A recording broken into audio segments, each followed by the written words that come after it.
আসসালামু আলাইকুম সবাই কেমন আছেন? আশা করি সকলে ভালো আছেন এবং সুস্থ আছেন। আজকে বাংলাদেশে অফিশিয়ালি Oppoর পক্ষ থেকে Oppo F19 এই স্মার্টফোনটি লঞ্চ হয়ে গিয়েছে।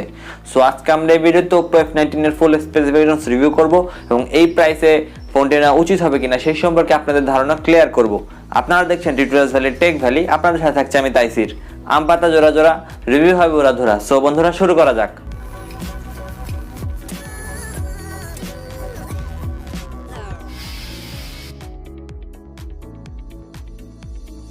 মূল ভিডিওটি শুরু করার আগে আপনারা যদি আমাদের চ্যানেলে নতুন হয়ে থাকেন তবে এখনই সাবস্ক্রাইব করে নিন এবং পাশে থাকা বেল আইকনটি বাজিয়ে অল করে দিন। এতে করে আমাদের চ্যানেলের সব নোটিফিকেশন আপনাদের মোবাইলে পৌঁছে যাবে। বন্ধুরা প্রথমে যদি প্রাইসিং দিয়ে আমি শুরু করি, একটি মাত্র ভেরিয়েন্ট বাংলাদেশে লঞ্চ হয়েছে 6GB RAM 128GB ROM এর প্রাইস রাখা হচ্ছে 22,000 বাংলাদেশি টাকা।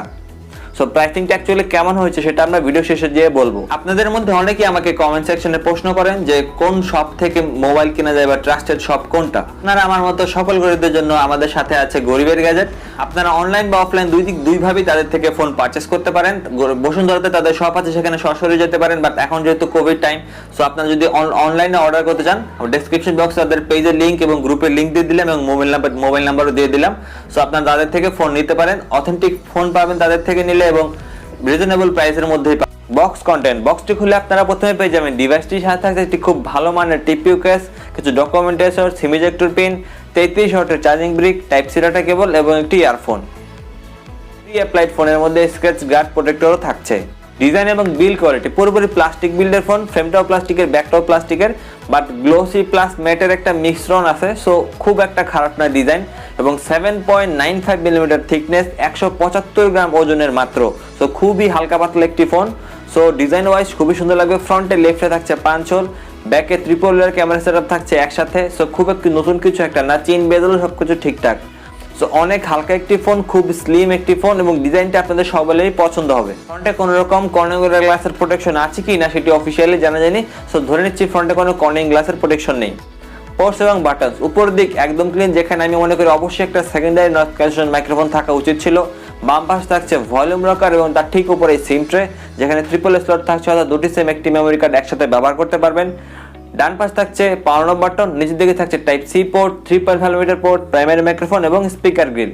ডিসপ্লে সেকশন এতে ব্যবহার করা হচ্ছে 6.43 ইঞ্চির একটি super AMOLED panel, normal 60 hertz refresh রেটের ডিসপ্লে, পিপিআই 409, ডিসপ্লের ব্রাইটনেস 450 নিটস, ম্যাক্সিমাম 600 নিটস পর্যন্ত এটির ব্রাইটনেস উঠতে পারে। যে প্রাইস পয়েন্টে লঞ্চ হয়েছে সেই প্রাইসে ডিসপ্লে নিয়ে খুব বেশি একটা কমপ্লেন নেই, কারণ এখানে ইন ডিসপ্লে ফিঙ্গারপ্রিন্ট সেন্সরও থাকছে। সো ডিসপ্লের দিক থেকে ঠিকঠাক কাজ করা হয়েছে। Platform section out of the box Android 11 থাকছে এবং কালার ওয়াইজ 11.1 থাকছে। সো এটি খুবই ভালো ব্যাপার। লেটেস্ট কালার ওয়াইজ অবশ্যই অনেক বেশি অপটিমাইজড এবং ভালো লাগবে, বিশেষ করে রিয়েলমি ইউআই এবং মি ইউআই শাওমির দুইটার থেকে অবশ্যই বেটার পারফরম্যান্স করবে। প্রথম সেকশনে ব্যবহার করা হয়েছে কম স্ন্যাপড্রাগনের 662 প্রসেসর, 11nm ফিনফেট টেকনোলজির একটি প্রসেসর। সো এই প্রসেসরটা কিন্তু তাদের F17 যেটা ছিল সেটাতেও ব্যবহার করা হয়েছিল। সো প্রসেসর দিক থেকে কোনো আপগ্রেডেশন করা হয়নি F19 এ। Adreno 610 থাকছে জিপিইউ, অক্টা-কোর সিপিইউ ব্যবহার করা হয়েছে, 4টি core 2.0 GHz clock cryo 260 gold core, বাকি 4টি core 1.8 GHz clock cryo 260 silver core. So GPU CPU processor সবকিছু একদম মিডিয়াম লেভেলের ব্যবহার করা হয়েছে। এখানে কোনো রকমের হেভি গেমিং বা মিডিয়াম গেমিং এর আশা এর থেকে রাখেন না। ডেইলি টাস্কিং, মাল্টিটাস্কিং এগুলো ঠিকমতো সামলাইতে পারবে। এর সাথে আপনারা 2 বছর মিডিয়াম টাস্কিং করে চালাই দিতে পারবেন। গেমিং এর আশা এই চিপসেট থেকে রাখেন না। মেমোরি ভেরিয়েন্ট UFS 2.1 থাকছে, স্টোরেজ টাইপ LPDDR4 থাকছে, RAM টাইপ এবং আগে বলছি 3in1 স্লট থাকছে এবং ইনবিল্ড 128GB মেমোরি থাকছে। বাট 6GB RAM এখানে আমার কিছুটা কথা আছে, যে প্রাইসে লঞ্চ হয়েছে মিনিমাম 8GB RAM দেওয়া তাদের উচিত ছিল। ক্যামেরা সেকশন এখানে আমি কিছুটা হতাশ হয়েছি। ব্যাকে ট্রিপল লেয়ার ক্যামেরা, 48 মেগাপিক্সেলের মেইন সেন্সর, 22 মেগাপিক্সেলের ম্যাক্রো এবং ডেপথ একটা 8 মেগাপিক্সেলের আলট্রা ওয়াইড খুবই দরকার ছিল। ফ্রন্টে 16 মেগাপিক্সেলের সেলফি ক্যামেরা, ফ্রন্ট এবং ব্যাক সর্বোচ্চ 1080p 30fps ভিডিও শুট করতে পারবেন এবং EIS এর সাপোর্ট থাকছে। সো আমি এখানে 4K এইরকম প্রাইস সেগমেন্টে বাংলাদেশে 4K ভিডিও সমৃদ্ধ অনেক ক্যামেরা আছে। সো আমি এখানে কিছুটা হতাশ এবং একটা আলট্রা ওয়াইড সেন্সর কেন নাই এটা ওপোই ভালো বলতে পারবে। এর আমার মনে হয় খুবই কাজের একটা সেন্সর, এটা মিস করেছে। স্পিকার সিস্টেম সিঙ্গেল স্পিকার থাকছে, এখানে আমি কিছুটা হতাশ। এরকম প্রাইস সেগমেন্টে ডাবল স্টোরেজ স্পিকার তারা দিতেই পারতো। 3.5mm পোর্ট থাকছে, এটা খুবই ভালো ব্যাপার।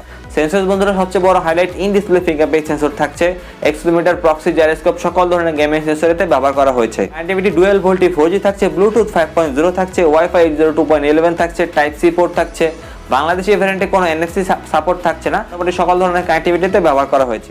ব্যাটারি সেকশন এতে 5000 মিলিঅ্যাম্পিয়ারের বিশাল ব্যাটারি ব্যবহার করা হয়েছে এবং বক্সে থাকছে 33 ওয়াটের ফাস্ট চার্জিং সুবিধা। এখন কথা হচ্ছে 5000 মিলিঅ্যাম্পিয়ারের ব্যাটারি 7.95 মিলিমিটার থিকনেসের মধ্যে এবং 175 গ্রাম ওজনের মধ্যে কিভাবে আটাইতে পারলো তারা, এটা অবশ্যই তাদেরকে প্রশংসা করতে হয়। ওভারঅল স্পেসিফিকেশনের মধ্যে ডিসপ্লে ঠিক আছে, ক্যামেরাতে আমি হতাশ, একটা আলট্রা ওয়াইড সেন্সর দিলে ঠিকঠাক হইতো, আর প্রসেসর সমৃদ্ধ গেমিং ছাড়া বাকি সবকিছু করতে পারবেন। সো বাট ওভারঅল সবকিছু বিবেচনা করলেও অনেক স্লিম ডিজাইন, এটা একটা খুব প্লাস পয়েন্ট এই ডিভাইসের, এবং অনেক হালকা পাতলা ওজনের। তো সবকিছু মিলিয়ে আমার মনে হয় গেমিং এবং ক্যামেরা এই রকম কাস্টমার বাদ দিয়ে এই বাজেট সেগমেন্টে অর্থাৎ 22,000 টাকা এটি লঞ্চ হয়েছে। আমার 6GB র্যাম, এখানেও আমি সমস্যা দেখতে পাচ্ছি, 8GB র্যাম থাকা মিনিমাম উচিত ছিল। তো সবকিছু মিলিয়ে আমার মনে হয় 2000 টাকা ওভারপ্রাইসড। এই ফোনটি 18-19,000 টাকা হলে ঠিকঠাক হইতো। আপনারা অপেক্ষা করতে পারেন কিছুদিনের মধ্যেই, অর্থাৎ 3 মাস সময় দেন, এই ফোনটির প্রাইস কিন্তু 19,000 টাকায় নেমে আসবে। তো তখন নিতে পারেন একটা, যদি স্লিম ডিজাইন চান। বাদ বাকি কোনো কারণে স্লিম ডিজাইন ছাড়া কোনো কারণে এই ফোনটি নেওয়ার পক্ষে আমি না। তো overall Oppo F19 actually Oppo F17 থেকে খুব বেশি একটা আপগ্রেডেশন করা হয়নি।